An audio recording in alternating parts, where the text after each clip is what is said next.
नाशिक महानगरपालिका निवडणुकीच्या पार्श्वभूमीवर प्रभाग क्रमांक 31 मधून मनोहर यशवंत बोराडे यांनी आज सिडको विभागीय कार्यालय येथे आपला उमेदवारी अर्ज अधिकृतरित्या दाखल केला आहे।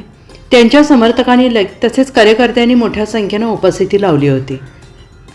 घोषणाबाजी आणि उत्साही वातावरणात बोराडे यांनी अर्ज दाखल केला आणि निवडणूक प्रचाराला वेग दिला। मनोहर यशवंत बोराडे यांनी यापूर्वी सुद्धा प्रभागातील नागरिकांनी मोठ्या मताधिक्याने मनोहर यशवंत बोराडे यांना निवडून दिले होते। त्यांनी आपल्या कार्यकाळात नागरिकांना दिलेला शब्द हा केवळ आश्वासनापुरता न ठेवता प्रत्यक्ष कामातून सिद्ध करून दाखवला।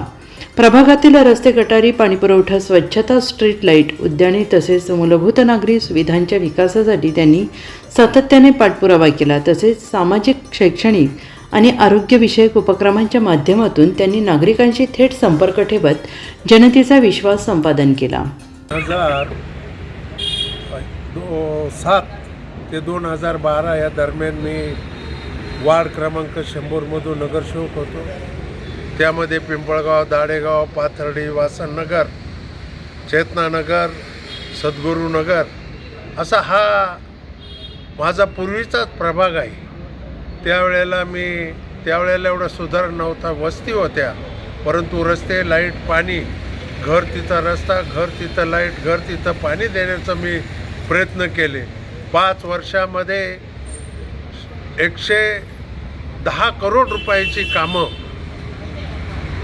प्रभाग 100 मध्ये केली। आणि आता त्याच प्रभागामधून मी 31 आताचा प्रभाग 31 सर्वसाधारण ड मधून उमेदवारी करतोय।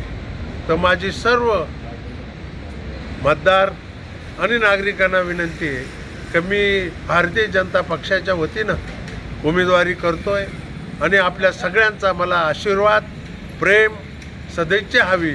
प्रत्येकाला भेटण्याचा मी प्रयत्न करेलच, परंतु अनवधानाने भेट नाही झाली तर मला माफ करावं। यापुढे आपल्या सेवेसाठी मी तत्पर राहील आणि हमेशा आपला प्रभाग हे माझं कुटुंब मानेल। सर्व नागरिकांशी समतोल आणि प्रेमाने वागेल। आजपर्यंत कोणत्याही प्रकारचा माझ्यावर क्रिमिनल कोणताही गुन्हा झालेला नाही आणि ह्या प्रभागातील क्रिमिनल हटवणं, स्वच्छता करणं, पिण्याचं पाणी देणं, ड्रेनेज व्यवस्था करणं, घर तिथं रस्ता, घर तिथं पाणी, घर तिथं लाईट, घर तिथं सुरक्षा हे देण्याचं काम मी करेल। म्हणून नागरिकांना विनंती आहे की यापुढे आपण मला सहकार्य करावं, मला निवडून द्यावं। धन्यवाद। मनोहर बोराडे हे प्रभाग क्रमांक 31 मधून भारतीय जनता पार्टीकडून इच्छुक उमेदवार असून पक्षांच्या धोरणानुसार सर्वसामान्य नागरिकांच्या प्रश्नांना प्राधान्य देत विकासाभिमुख कामकाज करण्यावर त्यांचा भर राहिलेला आहे। नागरिकांच्या समस्या तातडीनं सोडवण्यासाठी प्रशासनाशी समन्वय साधत त्यांनी नेहमी सक्रिय भूमिका घेतली आहे। प्रभाग क्रमांक 31 मधील जनतेने मला यापूर्वी दिलेला विश्वास आणि प्रेम मी कधीही विसरणार नाही। तर नागरिकांनी पुन्हा एकदा मला संधी दिली तर आत्तापर्यंत केलेल्या कामापेक्षाही अधिक प्रभावी, दर्जेदार आणि लोकाभिमुख विकास कामे करून दाखवेन। प्रभागाचा सर्वांगीण विकास हाच माझा ध्यास आहे, असं यावेळेस त्यांनी म्हटलं आहे। NCN न्यूजसाठी सचिन दिवटे, नवीन नाशिक।